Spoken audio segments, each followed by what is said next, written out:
রাজা কি করলেন? চাইছে 1 কেজি বা আধা কেজি। রাজা বললেন, এই ভিক্ষুকে তোমরা একটা বস্তা খাবার দিয়ে দাও, 1 বস্তা খাবার দিয়ে দাও।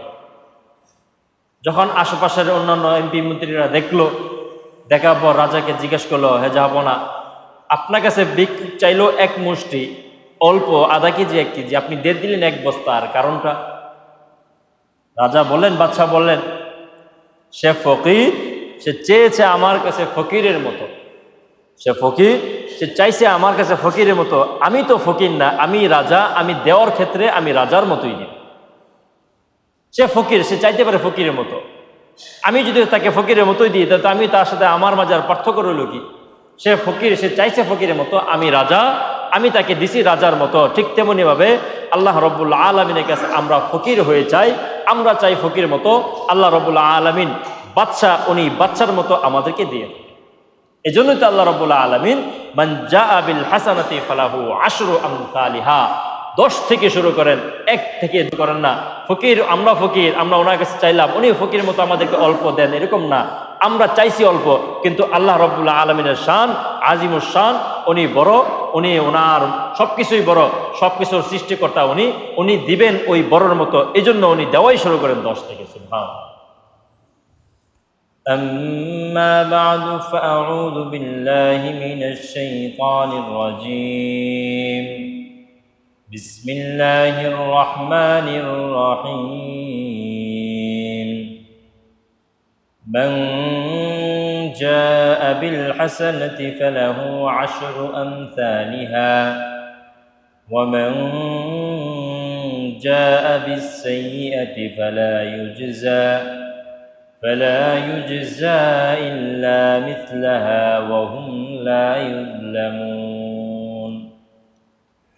وقال الله تعالى في آية أخرى: يا أيها الذين آمنوا أطيعوا الله وأطيعوا الرسول ولا تبطلوا أعمالكم.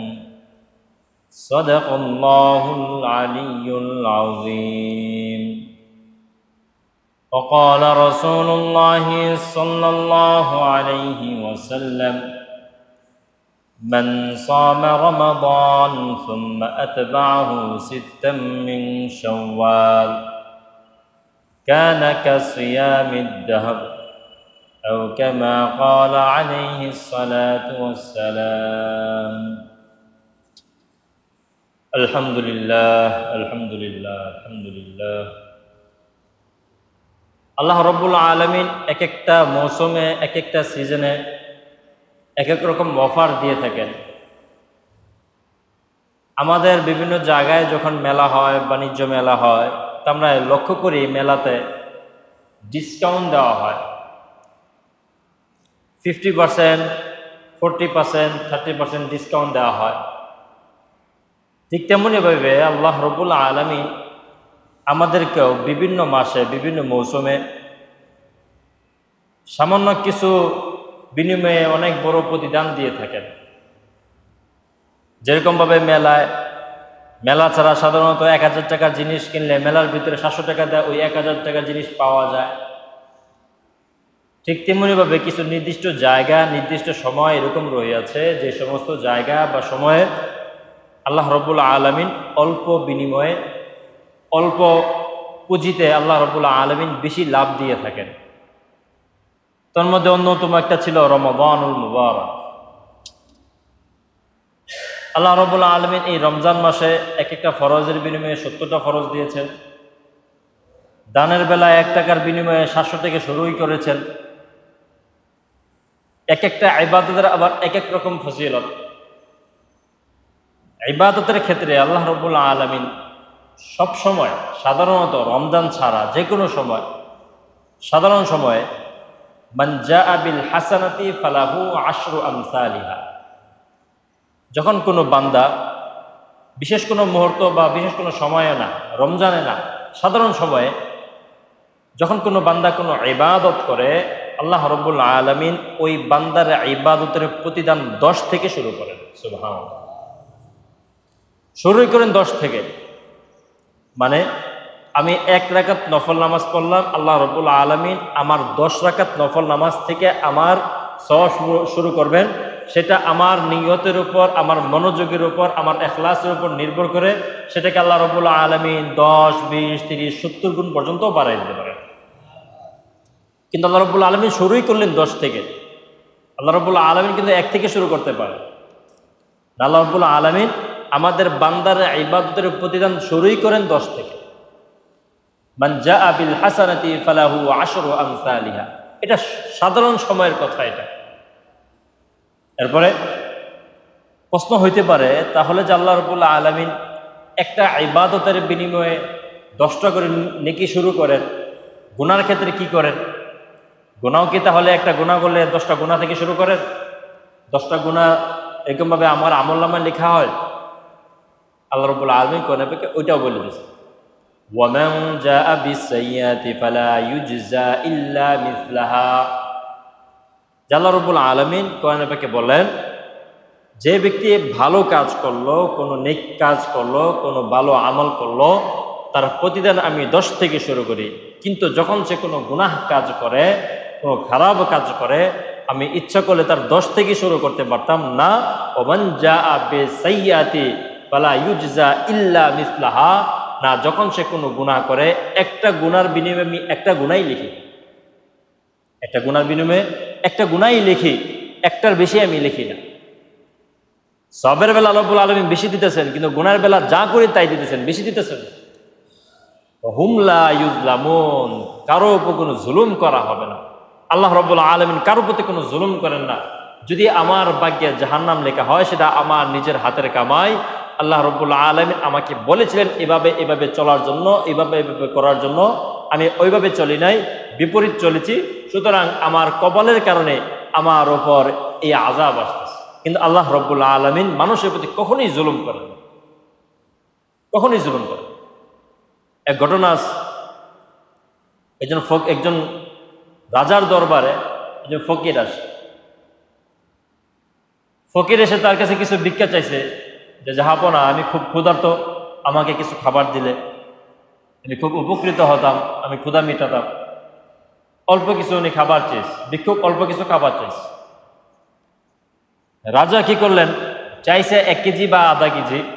রাজা বললেন, এই ভিক্ষুকে তোমরা একটা বস্তা খাবার দিয়ে দাও, 1 বস্তা খাবার দিয়ে দাও। যখন আশেপাশের অন্যান্য এমপি মন্ত্রীরা দেখলো, দেখার পর রাজাকে জিজ্ঞেস করলো, হে জাহাপনা, আপনার কাছে ভিক্ষুক চাইলো 1 মুষ্টি, অল্প আধা কেজি 1 কেজি, আপনি দিয়ে দিলেন 1 বস্তা, আর কারণটা? রাজা বললেন, বাদশাহ বললেন, সে ফকির, সে চেয়েছে আমার কাছে ফকিরের মতো, সে ফকির, সে চাইছে আমার কাছে ফকিরের মতো। আমি তো ফকির না, আমি রাজা, আমি দেওয়ার ক্ষেত্রে আমি রাজার মতোই দিই। সে ফকির, সে চাইতে পারে ফকিরের মতো। আমি যদি তাকে ফকিরের মতোই দিই, তাহলে আমি তার সাথে আমার মাঝে আর পার্থক্য রইল কি? সে ফকির, সে চাইছে ফকিরের মতো, আমি রাজা, আমি তাকে দিছি রাজার মতো। ঠিক তেমনি ভাবে আল্লাহ রাব্বুল আলামিনের কাছে আমরা ফকির হয়ে চাই, আমরা চাই ফকির মতো। আল্লাহ রাব্বুল আলামিন বাদশা, উনি বাদশার মতো আমাদেরকে দিয়ে। এই জন্যই তো আল্লাহ রাব্বুল আলামিন মান জাআ বিল হাসানাতি ফালাহু আশরু আমসালিহা, 10 থেকে শুরু করেন, 1 থেকে করেন না। ফকির, আমরা ফকির, আমরা ওনার কাছে চাইলাম, উনি ফকির মতো আমাদেরকে অল্প দেন, এরকম না। আমরা চাইছি অল্প, কিন্তু আল্লাহ রাব্বুল আলামিনের শান আজিমুস শান, উনি বড়, উনি ওনার সবকিছুই বড়, সবকিছুর সৃষ্টিকর্তা উনি, উনি দিবেন ওই বড়র মতো। এই জন্য উনি দেওয়াই শুরু করেন 10 থেকে। সুবহান। সুতরাং যে কথা বলতেছিলাম, যে বান্দা আমরা যখন কোনো কাজে কোনো আমল করি, আল্লাহ রাব্বুল আলামিন 10 থেকে শুরু করেন। কিন্তু যখন কোনো খারাপ কাজ করে, আল্লাহ রাব্বুল আলামিন ওই খারাপ কাজের একটার বদলেতে একটাই লিখে দিয়ে। এরপর যেটা বলতেছিলাম, যে আল্লাহ রাব্বুল আলামিন বিভিন্ন মৌসুমে, বিভিন্ন সিজনে আমাদেরকে বিভিন্ন অফার দিয়ে থাকেন। আর আল্লাহ রাব্বুল আলামিন আমাদেরকে সারা বছরই অফার দিয়ে থাকেন। রমজানে অফারটা বেশি দেন, রমজান বাইরে অফারটা একটু কম থাকে, যেহেতু রমজানের আলাদা একটা বৈশিষ্ট্য আছে। রমজান পরবর্তী যে শাওয়াল মাস পর্যন্ত আল্লাহ রাব্বুল আলামিন আমাদেরকে হায়াত দিয়েছেন, এই শাওয়াল মাসের গুরুত্বপূর্ণ ইবাদত কোনটি, গুরুত্বপূর্ণ ফজিলতপূর্ণ আমল কোনটি, যেটা আমাদের প্রত্যেকটা মুসলমানদের করা উচিত, সেটা হলো রাসূলুল্লাহ সাল্লাল্লাহু আলাইহি ওয়াসাল্লাম বলেন, মান সামা রমাদান থুম্মা আতবাহু সিত্তাম মিন শাওয়াল কানা কাসিয়ামিদ দাহর। রাসূলুল্লাহ সাল্লাল্লাহু আলাইহি ওয়াসাল্লাম বলেন, যে ব্যক্তি রমজানের 30টা রোজা রাখে, রমজানে সাধনা করার পর 30টা রোজা সে সম্পূর্ণ করেছে, করার পর পরবর্তী যেই মাস শাওয়াল মাস, এই শাওয়াল মাসে সে আরো 6টা রোজা বৃদ্ধি করেছে, তুম্মা আতবাহু সিত্তাম মিন শাওয়াল, আরো 6টা রোজা সে বৃদ্ধি করেছে, কানা কাসিয়ামিদ দাহর। রাসূলুল্লাহ সাল্লাল্লাহু আলাইহি ওয়াসাল্লাম বলে দিলেন, সে যেন সারা বছর রোজা রাখলো। সুবহানাল্লাহ। 30 আর 6 36টা রোজার বদৌলতে আমি সারা বছর রোজা রাখার সওয়াব পেয়ে গেলাম। এই রোজাকে কেন্দ্র করে একটা ঘটনা বলি, যেটা হাদিস না, যেটা ঘটনা আমাদের কওমি নিসাবে, কওমি পাঠ্য বইয়ে এটা ঘটনাটা ছিল। এই বইটা এখন পাঠ্য বই নাই, আগে ছিল। একজন বড় বুজুর্গের ঘটনা এই রোজাকে কেন্দ্র করে। উনি বলতেছেন যে আমি কাবাতে, মসজিদে হারামে আকামতু সালাতা সিনিন আও 10 সিনিন, যে আমি এই কাবাতে 3 বছর বা 10 বছর অবস্থান করেছি। এই অবস্থানকালে কাবার স্থানীয় একজন ব্যক্তি, সে প্রত্যেকদিন দুপুরের সময় সে আমার সামনে দিয়ে অতিক্রম করত, আর আমার সাথে সে মুসাফাহা করত। যখনই সে আমার সামনে অতিক্রম করত, তখন সে আমার সাথে মুসাফাহা করত। মুসাফাহা করার পর আমার এই দিক দিয়ে সে যে 2 রাকাত নামাজ পড়ত, 2 রাকাত নফল নামাজ পড়ে সে কাবাটাকে তোয়াফ করত, কাবাকে তোয়াফ করে সে চলে যেত। এরকম ভাবে সে প্রতিদিন, আমি যতদিন ছিলাম তার মৃত্যু পর্যন্ত উনি প্রতিদিন, কখনো উনি এটা মিস দেন নাই, উনি প্রতিদিন এরকম ভাবে ঠিক দুপুরের মুহূর্তে উনি আসতেন, আসার পর আমার সাথে সাক্ষাৎ করতেন, 2 রাকাত নামাজ পড়ে তোয়াফ করে উনি চলে যেতেন। একটা মানুষ যখন একটা ব্যক্তির সাথে প্রতিদিন সাক্ষাৎ করে, অবশ্যই তার সাথে একটা বন্ধুত্বপূর্ণ সম্পর্ক হয়, ভালো গভীর একটা সম্পর্ক হয়। তুই সাক্ষাৎ করার কারণে, প্রতিদিন সাক্ষাতের কারণে, আসা যাওয়া চলাফেরা দেখা সাক্ষাতের কারণে ভালো একটা গভীর সম্পর্ক হয়। তুই বুজুর্গ উনি লক্ষ্য করলেন যে হঠাৎ করে উনি নাই, উনি আসেন নাই। তিনি ভাবলেন হয়তো উনি কোথাও কোনো মেহমানের বাসায় বা কোনো আত্মীয় স্বজনের বাসায় মেহমান হয়েছেন, হয়তো কোথাও গেছেন, এই জন্য আজকে নাই। এরকম করে 1 দিন চলে যায়, 2 দিন চলে যায়, 3 দিন চলে যায়। দিন যাচ্ছে, ওনারা আর ওনার দেখা পাওয়া যায় না, সেই কাবাতে ওনার আর দেখা পাওয়া যায় না, সাক্ষাৎ পাওয়া যায় না, উনি আসেন না, তোয়াফ করেন না। এরকম করতে করতে প্রায় চলে যায় 1 সপ্তাহ চলে যায়, 2 সপ্তাহ, 3 সপ্তাহ চলে যায়। ওনাকে খুঁজতে থাকেন, কিন্তু ওনার বাড়ি ঘর উনি চিনেন না, কখনো যান নাই হিসাবে উনি মনে মনে ওনাকে খুব বেশি মিস করতেছেন, স্মরণ করতেছেন। তো একদিন হঠাৎ করে এক ব্যক্তি অচেনা এক ব্যক্তি আসা বলতেছে, বুজুর্গকে আপনি অমুক ব্যক্তি না? হ্যাঁ আমি অমুক ব্যক্তি। আপনার যে একজন বন্ধু ছিল যে প্রতিদিন দুপুরে আসতো, আপনার সাথে সাক্ষাৎ করতো, 2 রাকাত নামাজ পড়তো, তওয়াফ করে চলে যেত, আপনাকে তার কথা স্মরণ আছে?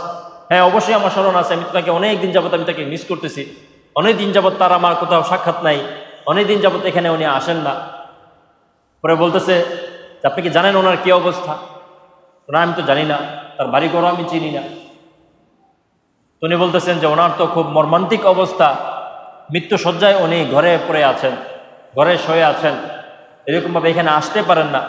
তো উনি আপনাকে খুব বেশি স্মরণ করতেছেন, আপনার সাথে সাক্ষাৎ করতে চান, তো আপনাকে কষ্ট করে একটু ওনার কাছে যেতে হবে। উনি বলতেছেন আমি যে যাব, আমি তো ওনার ঘর বাড়ি কিছু চিনি না, আমি কিভাবে যাব, কোথায় থাকেন উনি? পরে যিনি আসছিলেন উনি বলতেছেন আমি আপনাকে নিয়ে যাই, আপনি আমার সাথে চলেন। তো এরকমভাবে ওই ব্যক্তি, এই বুজুর্গ ব্যক্তিকে ওই যে প্রতিদিন যে আসতো ওনার ঘরে নিয়ে গেছে। নিয়ে যাওয়া ওনার সাথে সাক্ষাৎ হওয়ার পর দেখেন ওনার এই ঘরে উনি ছাড়া আর কেউই নাই, উনি একা, দুনিয়াতে উনি ছাড়া আর কেউ নাই। সাক্ষাৎ হওয়ার পর বলতেছেন দেখেন আপনার সাথে আমার একটা গভীর সম্পর্ক, আপনার সাথে আমার প্রতিদিন সাক্ষাৎ হয়, কথাবার্তা হয়, এই দুনিয়াতে আপনি ছাড়া আমার আর কেউ নাই। আমার অন্তিম মুহূর্ত চলতেছে, যে কোনো সময় আমার মৃত্যু চলে আসতে পারে। আমি আপনার কাছে কিছু নসিহত রাখতে চাই। আপনি যদি আমার নসিহতটা রাখেন। বুজুর্গ ব্যক্তি বলেন, অবশ্যই আপনি বলুন, আমি আপনার নসিহত রাখার জন্য প্রস্তুত। তখন উনি বলতেছেন যে কোনো সময় আমার মৃত্যু হয়ে যাবে। যখন আমার মৃত্যু হয়ে যায়, সর্বপ্রথম ইদা আমিত্তু ফাগসিল বিয়াদাইক, যখন আমার মৃত্যু হয়ে যাবে আপনি আপনার হাত দ্বারা আমাকে গোসল করাবেন, আপনি ছাড়া আর অন্য কেউ যেন গোসল না করে, আপনি শুধু আমাকে গোসল করাবেন। এরপরে এই যে আমার কাফনের কাপড় আমি আগে থেকে ব্যবস্থা করে রাখছি, আপনি আমাকে কাফনের কাপড় পরাবেন। এরপরে আপনি আমার জানাজার নামাজের ইমামতি করবেন। যখন জানাজার নামাজ শেষ হয়ে যাবে, সম্পূর্ণ হয়ে যাবে, যখন সবাই আমাকে কবরস্থানে নিয়ে আসবে, আপনি সর্বপ্রথম কবরস্থানে নেমে আমাকে আগে নামাবেন। এরপরে ওনারা আপনার সাথে হেল্প করবে, সাহায্য করবে। ঠিক আছে, সবকিছু হলো। এরপর যখন সেই সময়টা হবে রাত্রে, কাফন দাফন হতে হতে রাত্রি হয়ে যাবে, যখন আমাকে কবরস্থানে রেখে সবাই চলে যাবে, আপনিও তাদের সাথে চলে যাবেন না। বলে কেন? তাহলে কি করব আমি? যে আপনি তাদের সাথে যাবেন না, যখন সবাই চলে যাবে আপনি একটু দয়া করে আমার মাথার এখানে বসে থাকবেন। যখন আমার কবরে মুনকার নাকির আসবে, সওয়াল জবাব করবে, যদি ওই মুহূর্তে আমি সওয়ালের জবাব না দিতে পারি তাহলে তো আমার অবস্থা খুব খারাপ হয়ে যাবে। সুতরাং আপনি দয়া করে আমার মাথার স্থানে বসবেন আর আমার জন্য তালকিন করবেন, আমার প্রশ্নের উত্তরগুলো আপনি উপর থেকে বলে দিবেন। আমার প্রশ্নের উত্তরগুলো আপনি উপর থেকে বলে দিবেন।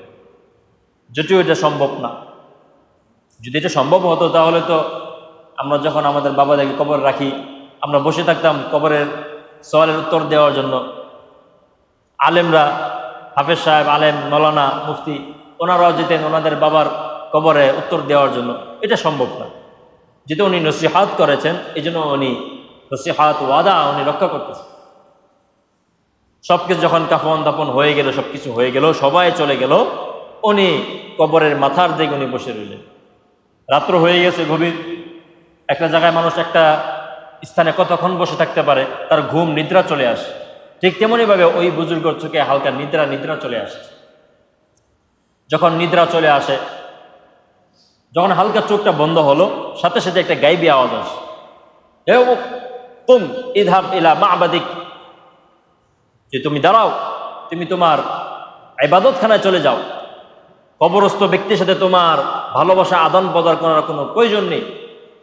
লা হাজাতা ইলা তালকিনিক, তোমার তালকিনেরও কোনো প্রয়োজন নেই।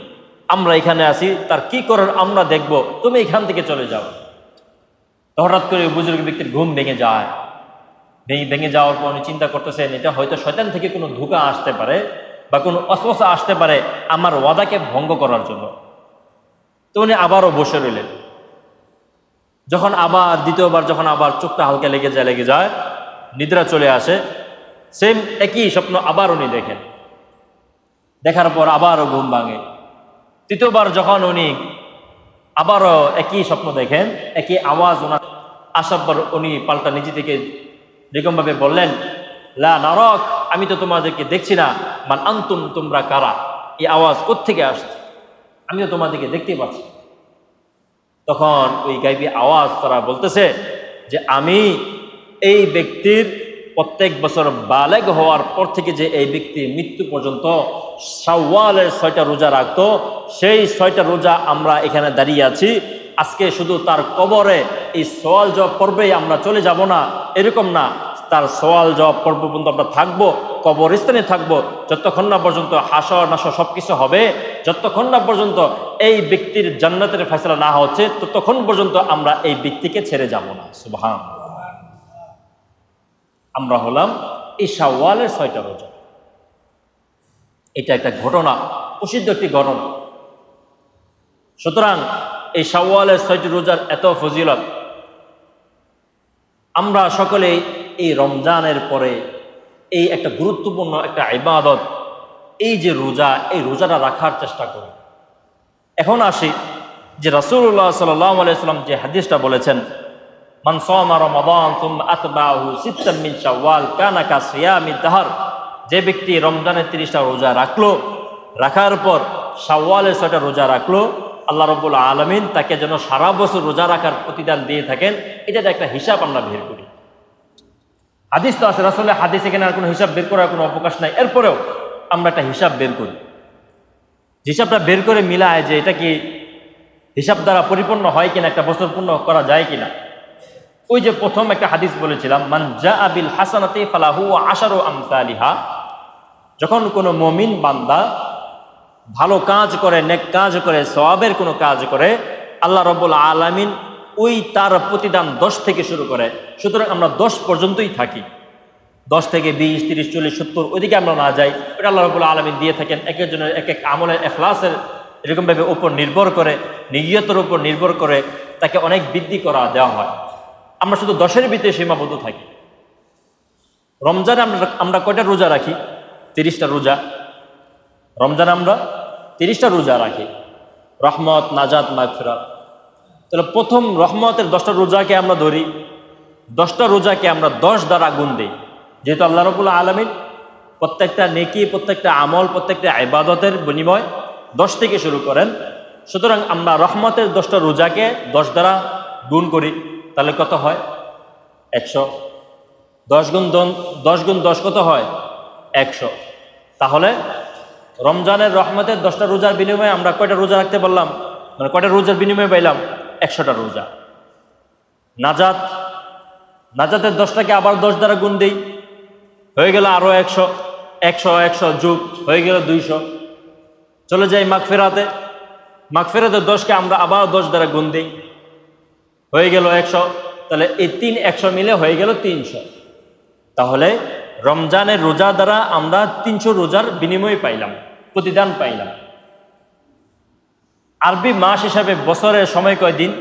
360 দিন। আরবি মাস হিসাবে এক রমজান থেকে আরেক রমজানের সময়সীমা হলো 360 দিন, বা এটা চাঁদের কারণে 1-2 দিন কম হতে পারে। 360 দিন। তাহলে 300 হয়ে গেছে। রমজানের 30টা রোজার কারণে 300 হয়ে গেছে। এখন আছে কয়টা? 60টা। এখন আছে কয়টা? 60টা। তাহলে এই শাওয়ালের 6টা রোজাকে আমরা 10 দ্বারা গুণ দিই, হয়ে যাবে 60। শাওয়ালের 6টা রোজাকে আমরা 10 দ্বারা গুণ দিলে কি হয়? 60 হয়। তাহলে আগের 300, এখনের 60, হয়ে গেল 360। সুতরাং এই যে এই হিসাবটা আমরা এখান থেকে বের করলাম যে রমজানের 30টা রোজা আর শাওয়ালের 6টা রোজা যে রাখলো, সে যেন সারা বছরটা 360টা রোজা রাখলো। সুবহানাল্লাহ। এই জন্য আমরা সকলেই চেষ্টা করব এই শাওয়াল মাসে 6টা রোজা রাখার জন্য। এখন অনেকের প্রশ্ন হতে পারে যে হুজুর, এই রোজাটা আমরা কিভাবে রাখবো? লাগাতার রাখবো নাকি আগে পরে রাখবো? আবার অনেকের রোজা কাজা আছে, আমাদের মা বোনদের কিছু রোজা কাজা হয়, ওই কাজাগুলোকে কি করবো? এটাকে আগে আদায় করব না শাওয়াল রোজা এভাবে রাখা যাবে?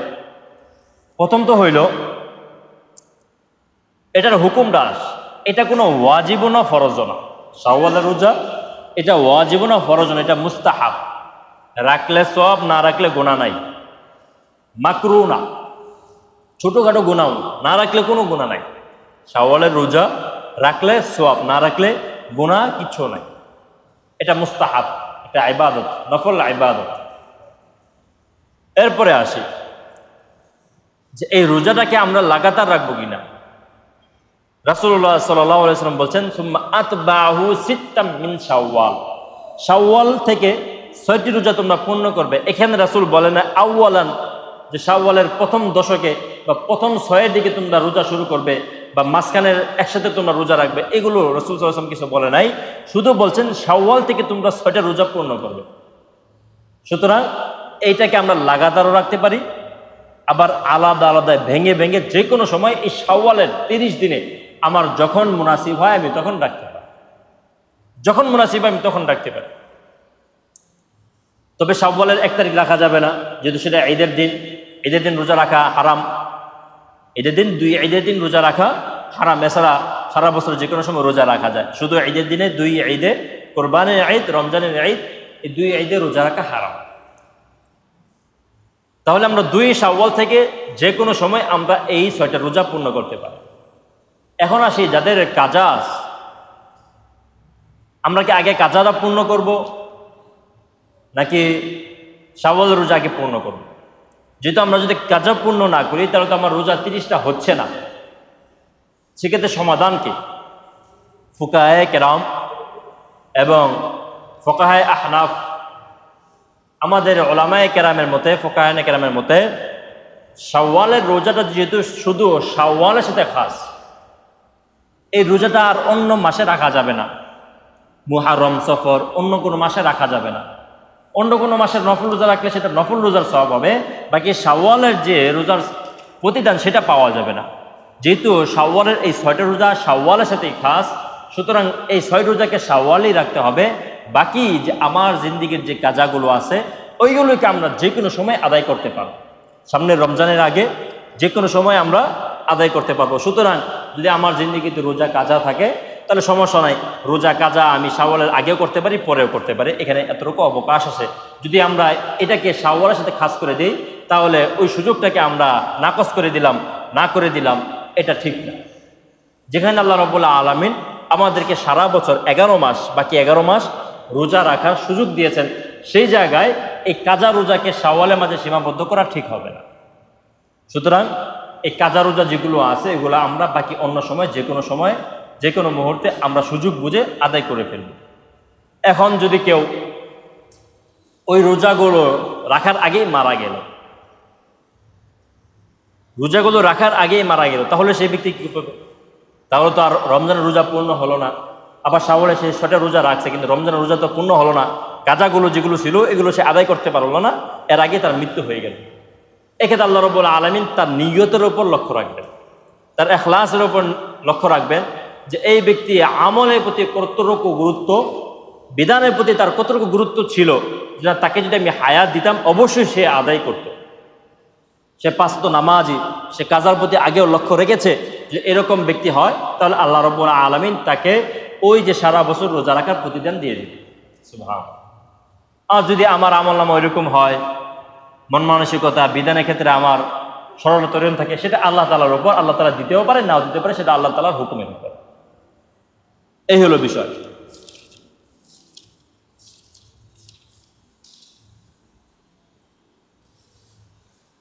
তো আজকে আমরা এই শাওয়ালের রোজার যে আলোচনাগুলো করলাম, এরপরে আরেকটা আয়াত বলেছিলাম। আয়াতটা হলো ইয়া আইয়ুহাল্লাযীনা আমানু আতিউল্লাহ ওয়া আতিউর রাসূল ওয়া লা তুবতিলু আমালাকুম। এই যে আমরা রমজানে কষ্ট করে, মুজাহাদা করে, সাধনা করে রমজানে এত আমল করলাম, 30টা রোজা রাখলাম, তারাবি নামাজ পড়লাম। দেখেন আল্লাহ রাব্বুল আলামিন 2টা সময় 2টা জায়গায় বিশেষ রহমত নাজিল করেন বান্দার প্রতি। 2টা সময় 2টা জায়গায় 2টা মুহূর্তে আল্লাহ রাব্বুল আলামিন বিশেষ রহমত নাজিল করেন। এক হলো রমজান, এক হলো হজের সময়। রমজান মাসে আমরা সারাদিন রোজা রেখে, সেই ফজরের সময় খেয়ে সারাদিন রোজা রেখে সমস্ত কাজ আমরা আঞ্জাম দিই, শরীরের ভিতরে ওই ক্লান্তিটা আসে না। আবার সারাদিন রোজা রাখার পর খালি পেটে এই সমস্যা খাই, তৈলাক্ত জিনিস খাই, বুট খাই, এটা অন্য সময় একটু খালি 2-3 ঘন্টার পেট খালি থাকা অবস্থায় খাইলে এই ভিতরে গ্যাস জমা যায়, খুব কঠিন অবস্থা হয়ে যায়। কিন্তু আলহামদুলিল্লাহ রমজান মাসে এতটুকু খারাপ অবস্থা হয় না। যাদের গ্যাস্ট্রিকের প্রবলেম সারা বছরই থাকে, এদের ওইরকমভাবে স্বাভাবিকভাবেই থাকে।